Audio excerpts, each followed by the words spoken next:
안녕하세요, 해축이입니다. 현재 국내 축구 팬들에겐 아시아 축구의 최강을 가리는 2023 아시안컵이 가장 큰 화제라고 할 수 있습니다. 조별리그 1차전은 한국, 일본, 이란 등 우승 후보로 평가되는 팀들이 좋은 성적을 거두며 우승컵을 향한 순항을 시작했다고 말할 수 있어요. 물론 한국 대표팀도 바레인과의 1차전에서 3대1 승리를 거두며 결과적으로는 좋은 출발을 알렸죠. 하지만 저는 이번 경기가 많은 문제점들을 노출했던 경기였다고 생각해요. 그토록 염원하는 우승을 위해서는 그 전에 당장 치러질 조별리그 2차전 요르단과의 경기만 놓고 보더라도 몇몇 개선되어야 할 부분들이 있는 게 사실이죠. 그래서 오늘은 한국 시간으로 20일 저녁에 펼쳐지는 요르단전에 앞서 짚고 넘어가야 할 3가지 요소에 대해 말해보려고 합니다. 그럼 영상 바로 시작할게요.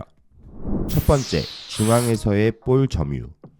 기본적으로 요르단 대표팀은 우리가 상대했던 바레인보다는 한 수 위의 전력으로 평가받는 팀이에요. 역습 상황에서 측면을 활용한 공격의 체계가 잘 갖춰져 있는 팀이죠. 특히 오른쪽 공격수로 출전하는 알 타마리 선수는 프랑스 리그앙에서도 10손가락 안에 들어갈 수 있는 파괴력을 가진 선수예요. 몽펠리에 소속의 알 타마리는 드리블 성공률이 상당히 좋으며 상대 뒷공간이 열리면 여지없이 파고들 수 있는 능력이 있는 선수이기도 하죠. 또한 바레인과는 달리 기회가 생기면 확실하게 결정 지어줄 수 있는 선수입니다. 그래서 한국은 결국 요르단의 역습을 조심해야 한다고 생각해요. 특히 이번 바레인과의 경기에서 부족했던 부분은 왼쪽 라인에 섰던 이재성과 이기재의 애매한 포지셔닝이었어요. 클린스만 감독은 우측 라인의 이강인을 중심으로 공격을 전개하되 상대 수비진이 오른쪽으로 몰릴 때 이강인의 넓은 시야와 정확한 킥력을 이용해 반대쪽으로 크게 전환하며 골 찬스를 노리는 전술을 활용하고자 했을 거예요. 그래서 이기재의 역할이 더욱 중요한데 공격 시 이재성이 수비에 둘러싸일 때 이기재가 수비를 끌고 가주는 역할을 함과 동시에 지공 상황에선 중앙으로 들어와 미드필더 라인의 숫자를 맞춰주는 움직임을 보여줬어야 했어요. 다시 말해 언제 측면으로 나갈지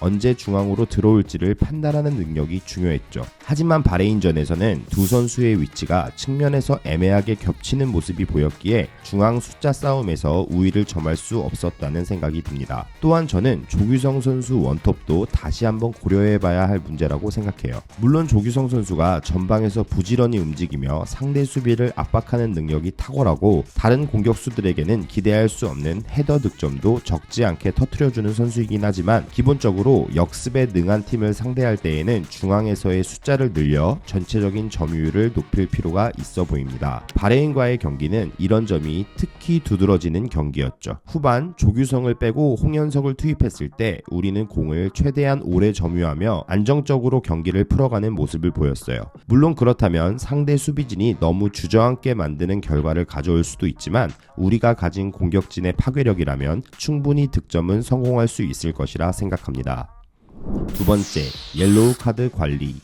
한국은 바레인전에서 무려 5장의 옐로우 카드를 받았어요. 특히 손흥민, 김민재 등 핵심 선수들이 경고를 받은 점은 이후 대회를 진행함에 있어 우리에게 큰 영향을 줄 수도 있죠. 아시안컵에서는 옐로우 카드 2장이 누적되면 다음 경기에 나오지 못해요. 하지만 외려 이 규정을 거꾸로 활용할 수도 있죠. 2차전에서 두 번째 경고를 받고 16강 진출을 조기에 확정한다면 16강 토너먼트를 경고 제로 상태로 시작할 수 있어요. 기왕 경고를 받는다면 2차전 요르단과의 경기에서 받는 것이 가장 이상적일 수 있죠. 만약 한국 대표팀이 요르단전에서 일찌감치 승기를 굳힐 수 있다면 일명 옐로우 카드 세탁을 충분히 고려해 볼 만하다고 생각합니다. 참고로 옐로우 카드 누적은 8강전까지만 적용되며 4강부터는 없어집니다. 세 번째, 상대의 강한 압박을 염두하자.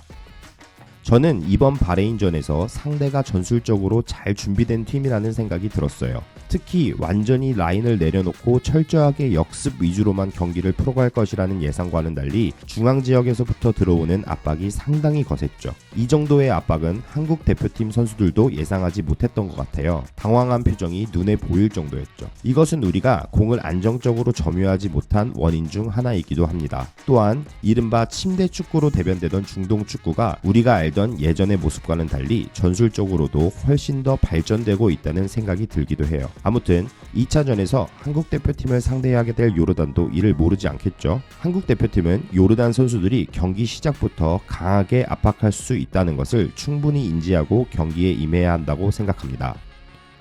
오늘은 20일 저녁에 펼쳐진 아시안컵 조별리그 2차전 요르단과의 경기에 앞서 한국이 요르단을 꺾고 16강 진출을 조기에 확정짓기 위한 3가지 요소에 대해 이야기해봤는데요. 한국 대표팀이 요르단을 넘어 아시안컵 우승까지 순항을 이어갈 수 있기를 해축이도 함께 응원하겠습니다. 지금까지 해축이었습니다. 시청해주셔서 감사합니다.